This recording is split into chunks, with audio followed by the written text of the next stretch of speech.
What's going to happen is you are going to pay a significant fine. You are going to learn English. You are going to go to the back of the line so that you don't get ahead of somebody who was in Mexico City applying legally. Are you kidding me? This is the first president in the history of the United States of America that anybody seeking asylum has to do it in another country. That's never happened before in America. If Barack Obama was saying those same things now, he'd be a racist Trumper. The bill is passed. Move to reconsider. Laid on the table. Without objection. The bill before us will certainly do some good.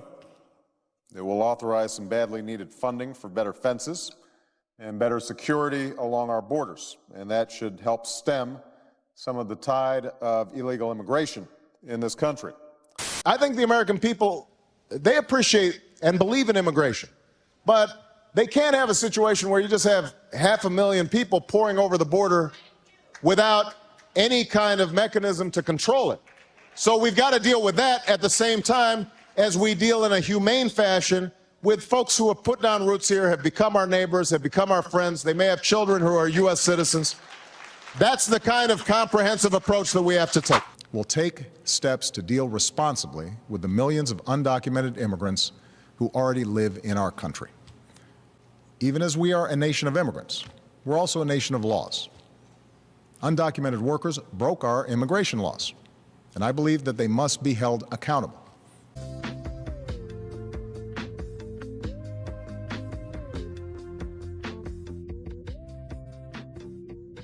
I'll thank the members of Congress for joining me as I signed the Secure Fence Act of 2006. Do you remember when Bill Clinton said this? All Americans, not only in the states most heavily affected, but in every place in this country, are rightly disturbed by the large numbers of illegal aliens entering our country. The jobs they hold might otherwise be held by citizens or legal immigrants. The public service they use impose burdens on our taxpayers. That's why our administration has moved aggressively to secure our borders more, by hiring a record number of new border guards, by deporting twice as many criminal aliens as ever before. The Democrat Party and the media have completely turned a 180 to now believe that it's racist to close the borders. Yeah, you can't. And the last part of this is that the Democratic position also recognized you got 11 million illegal aliens here. They have to have a way to earn their way into the deal. This is an amnesty. They're required to take 11 years' worth. They pay a fine. They got to learn to speak English. They got to pass tests. I like the English part. Yeah. I like the English part. By the way, I voted unlike most Democrats, and some of you won't like it. I voted for 700-mile fence. But let me tell you something, folks. People are driving across that border with tons, hear me, tons of everything from byproducts from methamphetamine to cocaine to heroin. It's all coming up through corrupt Mexico. And the impulse is to hunker down, shut the gates, build walls, exit at this moment is precisely the wrong answer. But during your response to her heckling of you, you used the word illegal when talking about the man who allegedly killed Laken Riley. An undocumented person. And I shouldn't have used illegal. It's undocumented. And look, when I spoke about the difference between Trump and me, one of the things I talked about on the border was that the way he talks about vermin, the way he talks about these people polluting the blood. I talked about what I'm not going to do, what I won't do. I'm not going to. Construction of a 630-mile border fence create a significant barrier to illegal immigration on our southern land border. All along, the president's saying, well, I'll do DACA and Dreamers in return for the wall. He's got it. Everyone knew yesterday, long before the House vote, that the president's wall lacked 60 votes in the Senate. It is proven to lack even 50 votes. It will never pass the Senate. Not today, not next week, not next year. So, Mr. President, President Trump, if you want to open the government, you must abandon the wall. Plain and simple. Secure our borders with technology, personnel, physical barriers if necessary in some places. We will not build a wall. Instead, we will build an economy where everyone who wants a good job can get one. Hillary Clinton wanted the wall.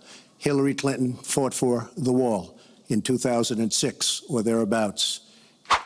But Trump's the bad guy. It's clear when you look at what Donald has been proposing. He started his campaign bashing immigrants, calling Mexican immigrants rapists and criminals and drug dealers. Oh, only Trump. Trump's the Trumpelstiltskin. It's all just so wrong. It's so phony and so hypocritical. And the sad part is the media has convinced the Democrat voters to completely flip. Former presidents have said to him that they wish that they had built a wall. Do you recall President Obama ever saying that? Come on. Anybody who supported Obama then, you're a Trumper now.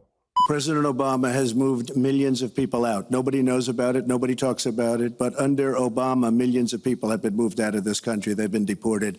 She doesn't want to say that, but that's what's happened. As far as moving these people out and moving, we either have a country or we don't. We're a country of laws. We either have a border or we don't. You can come back in and you can become a citizen, but it's very unfair. We have millions of people that did it the right way. They're online and they're waiting to become citizens. Very unfair that somebody runs across the border, becomes a citizen. Under her plan, you have open borders. You would have a disaster on trade, and you will have a disaster with your open borders. But what she doesn't say is that President Obama has deported millions and millions of people just the way it is. We'll take them back to those countries. We're going to do it in a very humane way. But between E-Verify and other modern systems, a lot of that will happen automatically. And don't forget, we're taking tremendous numbers of jobs from people that were born in this country. And you understand that because when you look at the rolls, you have 100 million people that potentially want to work and they can't find jobs. They don't want to pick grapes, though. How hypocritical and how easily Democrat voters are convinced of lies. That he has a very different view about what we should do to deal with immigrants. Now, what I am also arguing is that bringing undocumented immigrants out from the shadows, putting them into the formal economy will be good because then employers can't exploit them and undercut Americans' wages. And Donald knows a lot about this. He used undocumented labor to build the Trump Tower. He underpaid undocumented workers, and when they... It just illustrates how phony the media is and the Democrat Party in general, that they can convince their voters to completely change their belief system in just a couple of terms of president. Everything that Barack Obama was saying during his presidency is now racist and bigoted and homophobic. He'd be a right-wing racist, white supremacist. All the things he's saying in this video is exactly what Trump says. Democrat voters should really check themselves on what they used to believe and what they believe now. Thanks for watching. But before you go, hit that like and subscribe button, comment and share. Follow us on Telegram, on Rumble, and on X. Check you later. Check you later. Wilson!